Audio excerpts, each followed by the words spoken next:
So sir ఈ liquor కేసుకు సంబంధించిన వ్యవహారం రోజుకో మలుపు తిరుగుతుంది. ఒక రోజేమో 11 కోట్లు అంటున్నారు, ఒక రోజేమో 3 కోట్లు అంటున్నారు, ఇంకో రోజు 350 కోట్లు అంటున్నారు. ఎవరికి తోచినట్టు వాళ్ళు చెప్తున్నారు, కానీ అక్కడ నిజం ఏంటి అనేది ఇప్పటి వరకు బయటికి రావట్లేదు. ఏం చెప్తారు? అది నిజం ఏదైనా అంటే ఇందులో పడి సావమని నాకు అనవసరం. ప్రజలు తెలుసుకోవాల్సిన విషయం ఏంటంటే నిన్న న్యాయస్థానంలో డెవలప్మెంట్స్ ఏంటంటే, మరి బాబు మీరు 11 కోట్లు 35 చెప్తే 3.5 కోట్లు ఏదైతే సీసీఎస్ చచ్చారో ఆ నోట్ల నెంబర్లు రాసి మా మొహాన్ని తగలెట్టండి అని చెప్పారు. ఓకే, ఇలాగే చెప్పాలి వాళ్ళకి. ఎందుకంటే అది దబ్బ జబ్బ మా దగ్గర లేవు సార్, సోమవారంకో మంగళవారంకో వీలైనప్పుడు తెచ్చిస్తామని నిన్న దాటేసుకుని వచ్చారు. ఇప్పుడు ఈ రాజకేశ్వరెడ్డి అనుచరుడు ఇక్కడని తేగల కృష్ణారెడ్డి అల్లుళ్ళు ఇద్దరి మీద పడ్డారు హాస్పిటల్లో.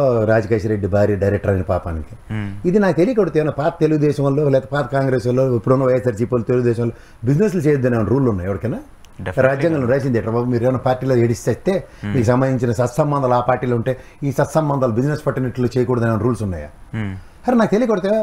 ఛార్జ్ షీట్లు ఫెయిల్ అయిన తర్వాత ఎంక్వైరీలు చేసి వీళ్ళు ఇడి దగ్గర 11 ఉన్నాయి, వాళ్ళ దగ్గర 9 ఉన్నాయి, ఇడి దగ్గర 10 ఉన్నాయని ఏడిపడుతున్నారు. కొండంతవి ఎలకను బట్టి కథ విన్నాం, ఎలకను పట్టుకోవడానికి పొగడ్డం విన్నాం. ఎలక బయట తిరుగుతుంటే పొగలెట్టి ఏడు శాసిస్తారు మీరు. దానికి తోడు ఈ బుర్రతకు ససవ బ్యాచ్ రాసి దిక్కుమాల వార్తలు వాళ్ళకి అర్థం లేదు, తెలివి తేట లేదు. అలాగే పచ్చళ్ళోడు ఏమో డైలీ సీరియల్ నడిపిస్తున్నారు కాబట్టి మేము కూడా నడిపించుకోవచ్చు అని చెప్పి ఈ ఏకంగా డిబేట్లని న్యూస్ని కూడా డైలీ సీరియల్ నడిపిస్తున్నారు.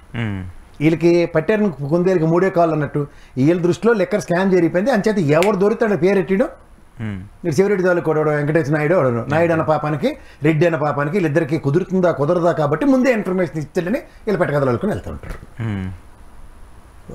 అసలు అర్థం ఉందో లేదో ఆ డబ్బులు ఏమైపోయి అని రాశాడు వార్త.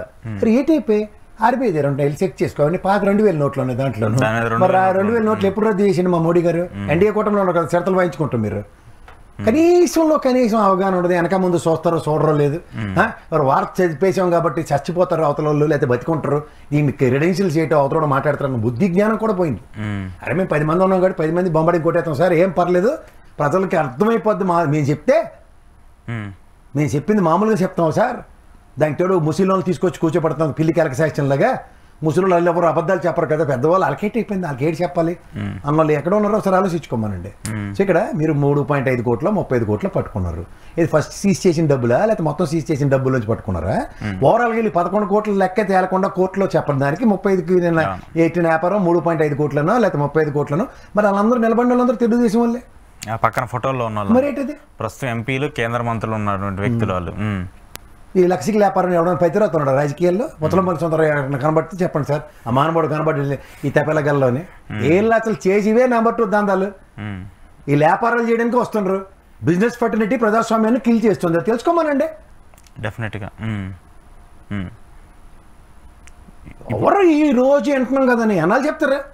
ఎవడో ఇంట్లో బిజినెస్ కాకుండా సత్సంగులు నడుపుకోవడానికి వచ్చినాడు ఎవడో చెప్పండి.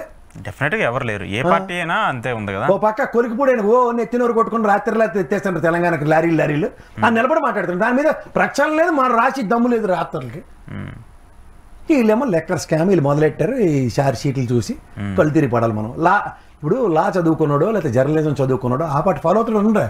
ప్రజాశక్తి పేపర్ ఉన్నాడు కదా పాపం, చచ్చిపోతాడు ఆయన వాస్తవాలు రాయలేక. అవును, ప్రజాశక్తి విషయాలు ఇలా పనికార పథకం లేదు కదా, రాస్తాడు కదా ఆయన వార్తలు. చదవండి ఒకసారి అవి పేపర్లు అంటే. మిగిలిన ఎక్కడ ఉన్నాయి? మీరు సాక్షిని ఎలాగో నమ్మొద్దని బాగా ప్రాపగండా చేస్తారు. నేను సాక్షి కూడా చదవమని చెప్పట్లేదు, ప్రజాశక్తి చదవండి. మరీ అన్యాయం అండి ఇది. ఎక్కడ ఫోన్ ఒకటి పట్టుకున్నారా బాబు, ఇంత చేశారు. ముందు రాజకేశ్వరెడ్డి బెనామీ గడి దగ్గర 11 పెట్టుకున్నారు, అలా వెంకట నాయుడు గడి దగ్గర 35 కోట్లు దొరికాయి. ఇవన్నీ పట్టి అప్పుడు ఛార్జ్ షీట్ వేయండి. అరే ఎంక్వైరీకి పిలుస్తుంటారు, వీళ్ళకి భయం వచ్చింది అది ఇదని. అరే ఆడెక్కడెక్కడ లోకల్లో దుబాయ్ నుంచి ఆడొచ్చి ఈడు పారిపోతుండు అని ఈడు వార్త రాయడం. మరి దుబాయ్ నుంచి నేను వచ్చారు ఎంక్వైరీ కంటే లేదు అరెస్ట్ చేశారట అని వార్త. అలా కొడాలని ఏడపోతాడట, కలకట్ట వెళ్ళేట, కలకట్ట నుంచి శ్రీలంక. ఎవడైనా కలకట్ట వెళ్ళి శ్రీలంక వెళ్తాడు.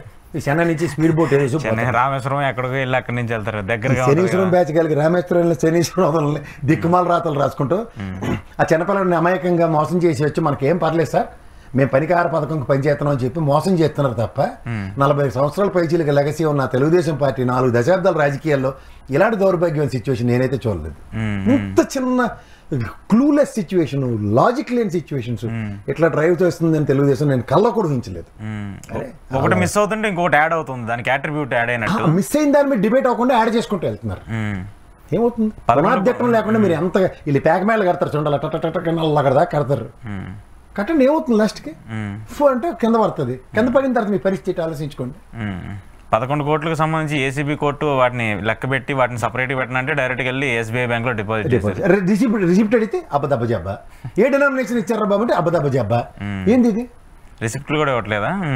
నేను కదా సార్, కోర్టు అడిగింది. కోర్టుకి అదే కోర్టుకి అడిగినప్పుడు ఇవ్వాలి కదా. కోర్టుకి ఇవ్వట్లేదు, నీకు నాకు ఎట్టేస్తారు, వీళ్ళకి ఇస్తారు. ఈ తప్పేల ఛానల్ కలికి రచ్చ పులిహార కలిపినట్టు కలిపి రుబ్బి ఈ సంతకాయ పచ్చడి నూరుతారు చూడండి, నూరు తాలింపు పెట్టి వేస్తారు మనకి. అదంతా మనం అవునట అవునా నిజమా అని సంబరమాశ్చర్యాలతో మనం వార్తలు చూడాలి. మరి కోర్టు అడిగింది ఏ రాబాయ్, రాజకేష్ రెడ్డి గడి గురి వేసేస్తారు, దరిద్రోలు పొద్దు లెక్కర్ స్కామ్లో పట్టుకున్నారు కదా 11 కోట్లు.